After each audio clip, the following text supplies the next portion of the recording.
The Watsons Go to Birmingham, 1963, Chapter 1, and you wonder why we get called the Weird Watsons. It was one of those super duper cold Saturdays. One of those days when you breathed out your breath and it kind of hung frozen in the air like a hunk of smoke, and you could walk along and look exactly like a train blowing out big, fat, white puffs of smoke. It was so cold that if you were stupid enough to go outside, your eyes would automatically blink 1,000 times all by themselves. Probably so the juice inside of them wouldn't freeze up. It was so cold that if you spit, the slob would be an ice cube before it hit the ground. It was about a zillion degrees below zero. It was even cold inside our house. We put sweaters and hats and scarves and 3 pairs of socks on and still were cold. The thermostat was turned all the way up, and the furnace was banging and sounding like it was about to blow up, but it still felt like Jack Frost had moved in with us. All of my family sat real close together on the couch under a blanket. Dad said this would generate a little heat, but he didn't have to tell us this. It seemed like the cold automatically made us want to get together and huddle up. My little sister Joetta sat in the middle, and all you could see were her eyes because she had a scarf wrapped around her head. I was next to her, and on the outside was my mother. Mama was the only one who wasn't born in Flint, so the cold was the coldest to her. All you could see were her eyes, too, and they were shooting bad looks at Dad. She always blamed him for bringing her all the way from Alabama to Michigan, a state she called a giant icebox. Dad was huddled up on the other side of Joey, trying to look at anything but Mama. And next to Dad, sitting with a little space between them, was my older brother, Byron. Byron had just turned 13, so he was officially a teenage juvenile delinquent, and didn't think it was cool to touch anybody or let anyone touch him, even if it meant he froze to death. Byron had tucked a blanket between him and Dad down on the cushion of the couch to make sure he couldn't be touched. Dad turned on the TV to try to make us forget how cold we were, but all that did was get him in trouble. There was a special news report on Channel 12 telling about how bad the weather was, and Dad groaned when the guy said, "If you think it's cold now, wait until tonight. The temperature is expected to drop into record low territory, possibly reaching the negative 20s. In fact, we won't be seeing anything above zero for the next 4 to 5 days." He was smiling when he said this, but none of the Weird Watson family thought it was funny. We all looked over at Dad. He just shook his head and pulled the blanket over his eyes. Then the guy on TV said, "Here's a little something we can use to brighten our spirits and give us some hope for the future. The temperature in Atlanta, Georgia is forecasted to reach," and Dad coughed real loud and jumped off the couch to turn off the TV. But we all heard the weatherman say, "the mid-70s." The guy might as well have tied Dad to a tree and said, "Ready, aim, fire." "Atlanta," Mama said. "That's 150 miles from home." "Willona," Dad said. "I knew it," Mama said. "I knew I should have listened to Moses Henderson." "Who?" I asked. Dad said, "Ugh, not that starry story. You gotta let me tell what happened with him." Mama said there's not a whole lot to tell. Just a story about a young girl who made a bad choice. But if you do tell it, make sure you get all the facts right. We all huddled as close as we could get because we knew Dad was going to try to make us forget about being cold by cutting up.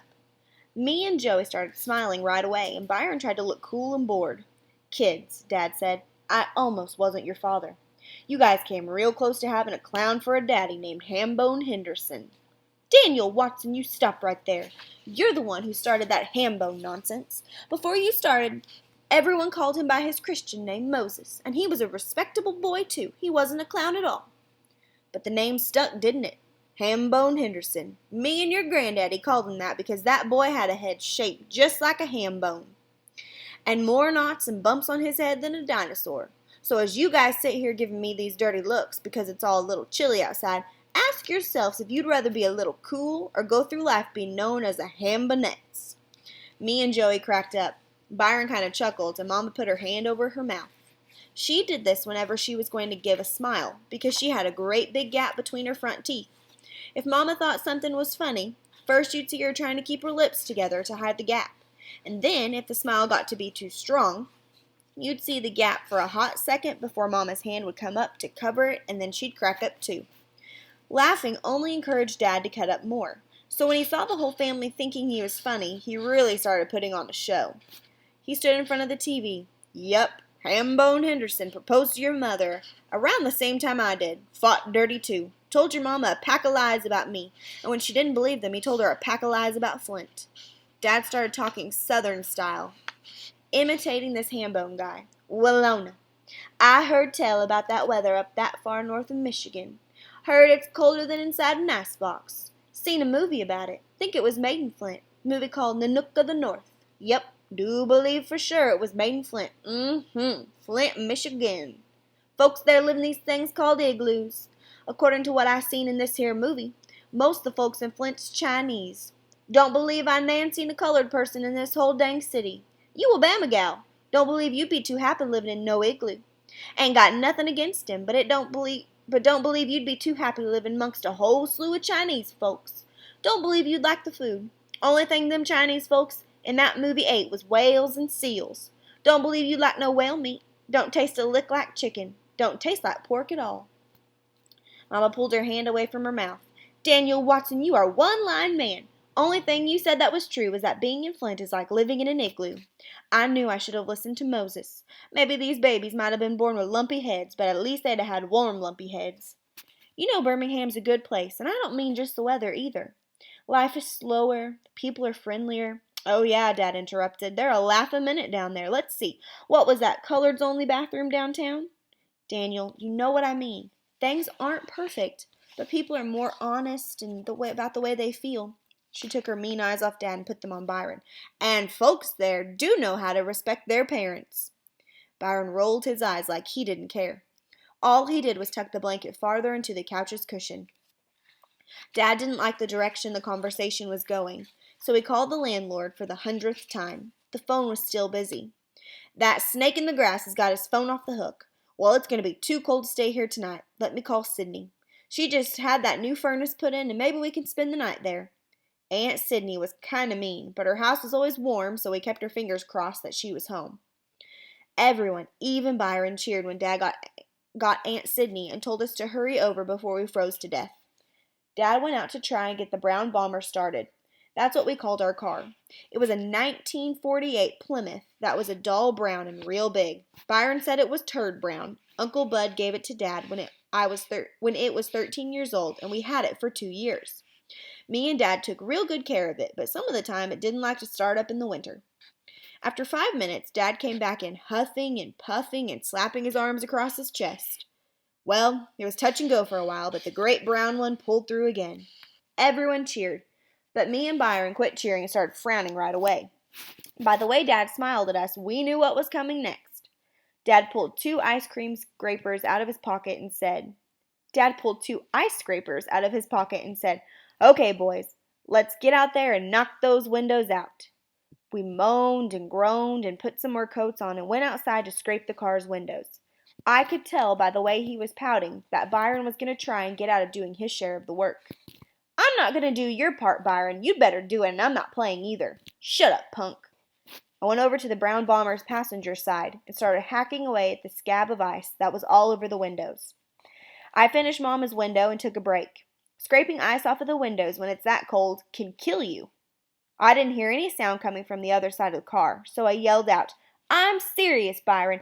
I'm not doing that side too, and I'm only going to do the half of the windshield that's mine. I don't care what you do to me. The windshield on the bomber wasn't like the new 1963 cars.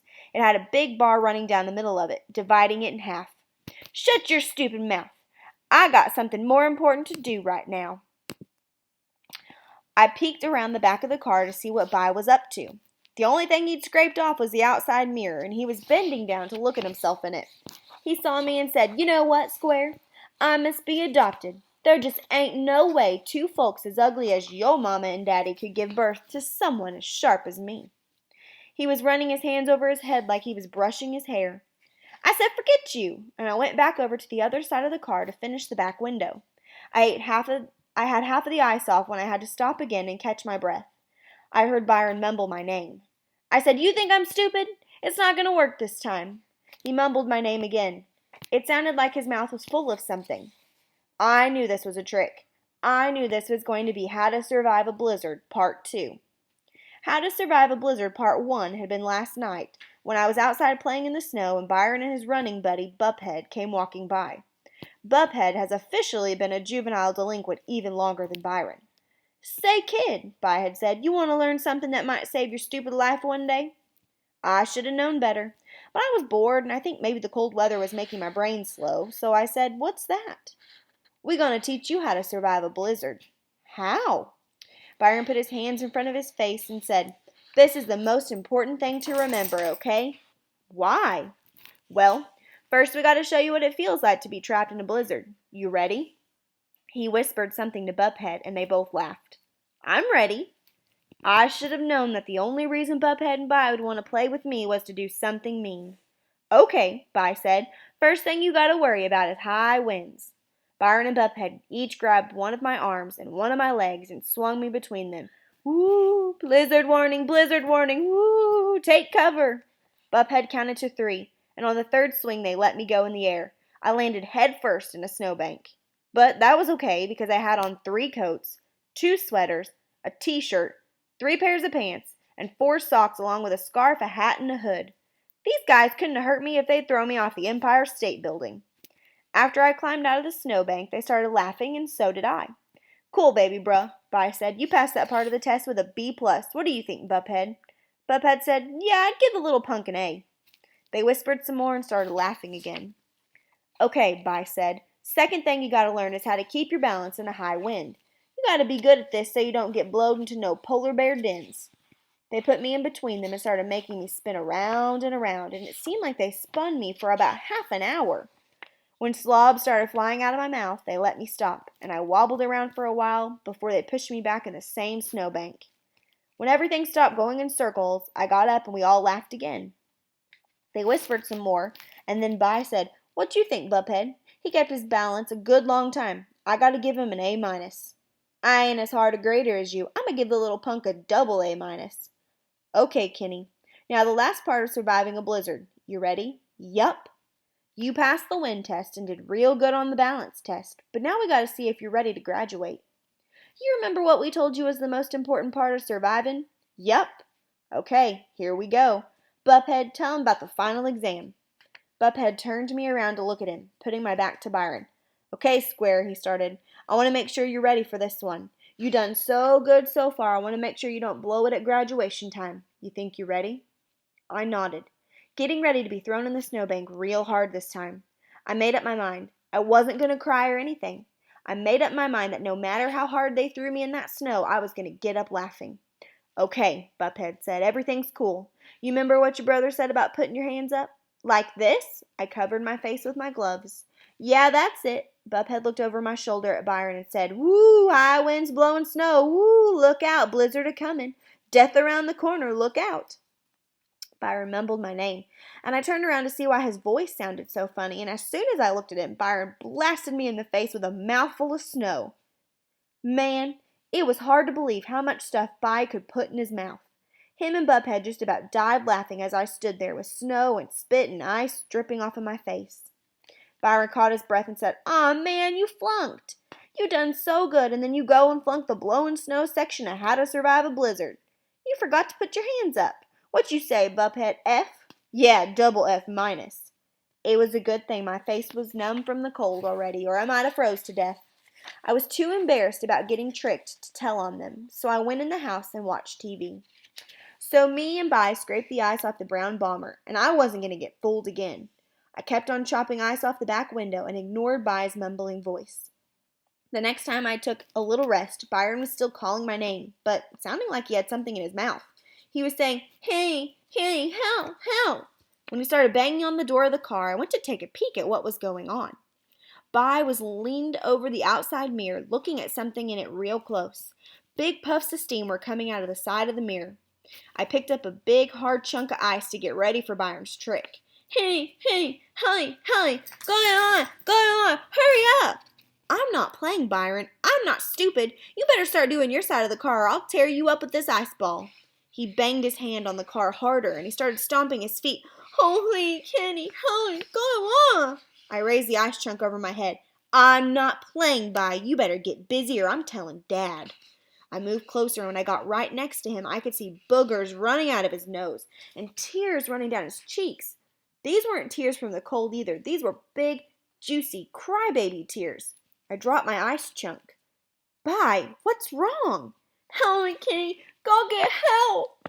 I moved closer. I couldn't believe my eyes.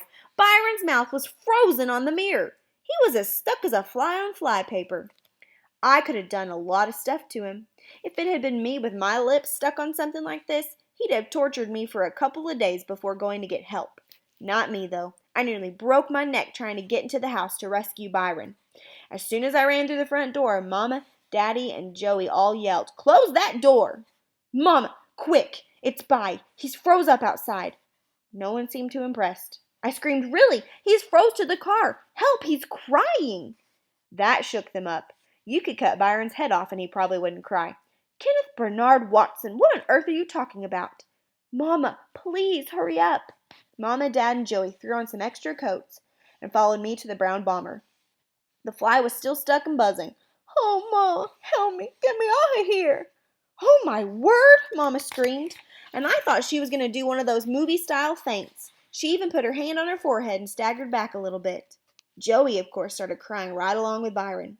Dad was doing his best not to explode laughing. Big puffs of smoke were coming out of his nose and mouth as he tried to squeeze the laughs down. Finally, he put his head on his arms and leaned against the car's hood and howled. "Byron," Mama said, gently wiping tears off his cheeks with the end of her scarf. "It's okay, sweetheart. How'd this happen?" She sounded like she was going to be crying in a minute herself. Dad raised his head and said, "Why are you asking how it happened? Can't you tell, Willona? This little knucklehead was kissing his reflection in the mirror and got his lips stuck." Dad took a real deep breath. "Is your tongue stuck too?" "No, quit teasing, Daddy. Help! Well, at least this boy hadn't got too passionate with himself. Dad thought that was hilarious and put his head back on his arms. Mama didn't see anything funny. "Daniel Watson, what are we going to do? What do y'all do when this happens up here?" Mom started talking Southern style when she got worried. Instead of saying here, she said here. And instead of saying you all, she said y'all. Dad stopped laughing long enough to say, "Willona, I have lived in Flint all of my life. 35 years, and I swear this is the first time I have ever seen anyone with their lips frozen to a mirror. Honey, I don't know what to do. Wait till he thaws out." "Pull him off, Dad," I suggested. Byron went nuts. He started banging his hands on the brown bomber again and again, mumbling, "No, no, Mama, don't let him." Joey blubbered out, "This is just like that horrible story Kenny read me about that guy, Narcissi, who stared at himself so long he forgot to eat and he starved to death. Mommy, please save him." She went over and hugged her arms around stupid Byron's waist. Mama asked Dad, "What about hot water? Couldn't we pour enough hot water on the mirror so it'd warm up and he could get off?" She kept wiping tears off By's cheeks and said, "Don't you worry, baby. We're going to get you off of this." But her voice was so shaky and southern, I wondered if we'd be driving in the summer with a skeleton dangling from the outside mirror by its lips. Dad said, "I don't know. Pouring water might be one of the worst things to do, but it might be our only chance. Why don't you go get some hot tap water and I'll stay to wipe his cheeks."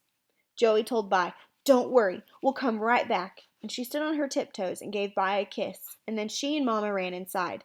Dad cracked up all over again. "Well, lover boy, I guess this means no one can call you Hot Lips, can they?"